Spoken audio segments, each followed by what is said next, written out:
প্রথম প্রশ্ন করেছেন, বলছেন আসসালামু আলাইকুম শেখ সালামতুল্লাহ, বাংলাদেশের আলেমদের তত্ত্বাবধানে গাজার মানুষের জন্য অর্থ সহায়তা পাঠানো হচ্ছে বিভিন্ন মাধ্যমে।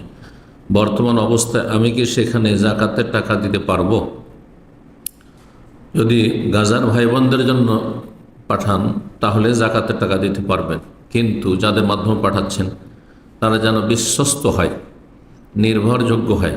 জি, তাদের আমানত সম্পর্কে আপনি সুনিশ্চিত হবেন। এমনটা না হয় যে গাজার নামে টাকা পয়সা নিল, কিন্তু সেটা নিজেদের সেখানেই হয় ব্যক্তি স্বার্থে রেখে নিল অথবা তাদের প্রতিষ্ঠানের স্বার্থে রেখে নিল।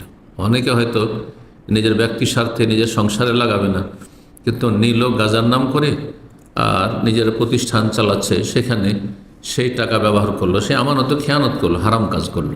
এই জন্য সতর্ক সাবধান, যার তার হাতে বললেই বিশ্বাস করে তার হাতে টাকা তুলে দেবেন না।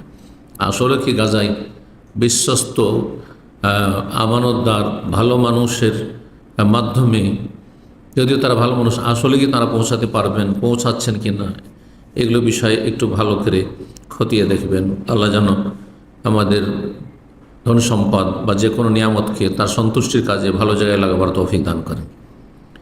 অসহায় মুসলিম ভাই বোনদের সাহায্য করা ফরজ, কিন্তু সেটা যেন সাহায্য সত্যিকারের হয়।